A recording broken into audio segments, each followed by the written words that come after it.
How does a crab survive for months inside a wine bottle it can no longer squeeze through? In this piece from 7 July 2026, a three-spot swimming crab found off the coast of Japan reveals a strange oceanic trap. The crab crawled into a discarded wine bottle for safety as a baby, only to grow too large to ever leave.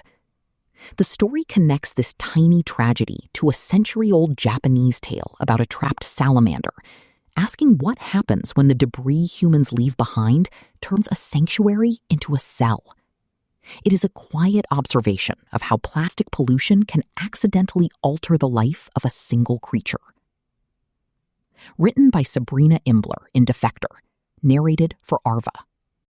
Sometime in the late spring or early summer of 2022, a baby three-spot swimming crab was drifting in the open ocean, as baby crabs often do. The crab came across a white plastic bottle that once held Shaoxing wine, a fact both incomprehensible and immaterial to the crab, and went inside. This decision, if it was in fact a choice or rather the result of a chance oceanic current, offered some obvious benefits to the baby crab. A plastic bottle offers precious shelter to something so small, soft-shelled, and delicious. So the crab stayed, feeding on whatever else swam or drifted into the bottle's small opening. As the months went by, the crab grew larger. On July 15, 2022, a group of researchers sailed a small boat off the coast of Seisoko Island in Okinawa, Japan. They were searching for oceanic nurseries, floating objects like driftwood and sargassum that shelter larval fish in that vulnerable stage of their lives. The researchers saw the bobbing whitish bottle was surrounded by larval fish, which they scooped up with a net. There were 2 baby rough triggerfish, 5 rainbow runner, 5 Indo-Pacific sergeant, and 1 freckled driftfish, a veritable daycare. And then the researchers peeked inside the bottle, which was furred with algal growth and encrusted in barnacles, and they saw the crab. She was a 3-spot swimming crab, about the size of a business card, and she was missing her 3rd leg. It was immediately clear she could not escape via the mouth of the bottle, which was less than an inch wide. The researchers wondered how she'd gotten inside the bottle in the first place, and how long she'd been there.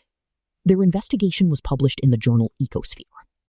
The bottle itself was a clue, embossed as a Shaoxing wine bottle and manufactured in Zhejiang Province, China, 8 months earlier. The researchers sawed open the bottle to retrieve its crustacean passenger, whose journey, unfortunately, had come to an end.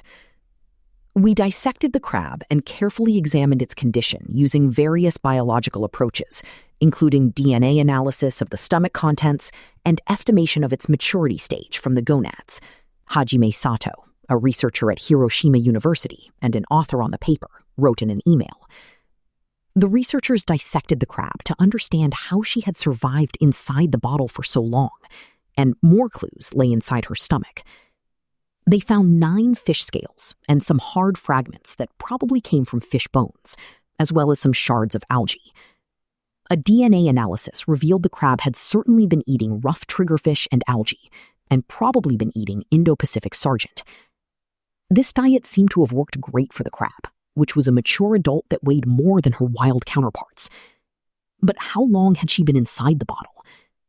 3-spot swimming crabs, small enough to squeeze through the mouth of the bottle, can be found hiding in drifting seaweed in June and July, and then mature to this size between August and September. The researchers could not tell how long the bottle had been afloat, but when they measured the goose barnacles that sprouted from its surface, they found the barnacles had been growing for around 2 months. So even if the crab entered the Shaoxing wine bottle when it was as large as its mouth, it likely spent at least 2 months inside.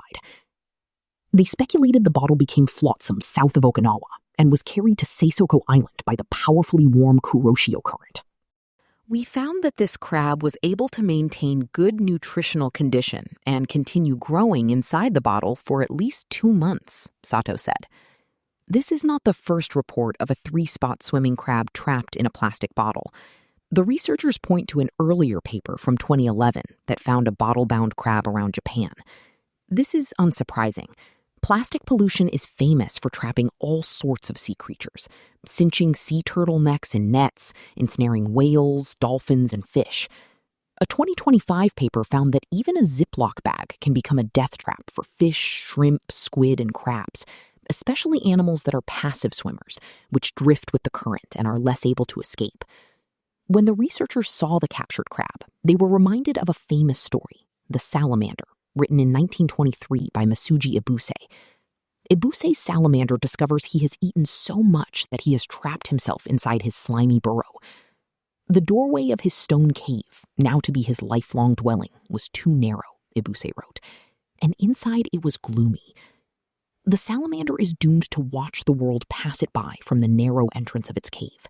It watches schools of killifish flit in and out of the grasses, and a shrimp lay her eggs.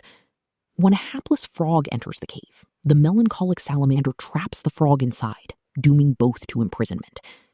A similar tragedy, hardly noticed, has occurred in the ocean, the authors write in the new paper. Although science suggests crabs can feel pain, it is less clear and less likely that they can feel melancholy. While it is impossible to know the three-spot swimming crab's experience inside the bottle, we can know that her entrapment would likely have prevented her from living her life to its full capacity. Unlike other three-spot swimming crabs of her age, she would never mate in a strange and seemingly uncomfortable position on the sandy seafloor. She would never lay hundreds of thousands of eggs, almost all of which would die, except for the few lucky enough to find shelter in their vulnerable larval state. In our increasingly polluted oceans, such shelter is more and more likely to double as a prison.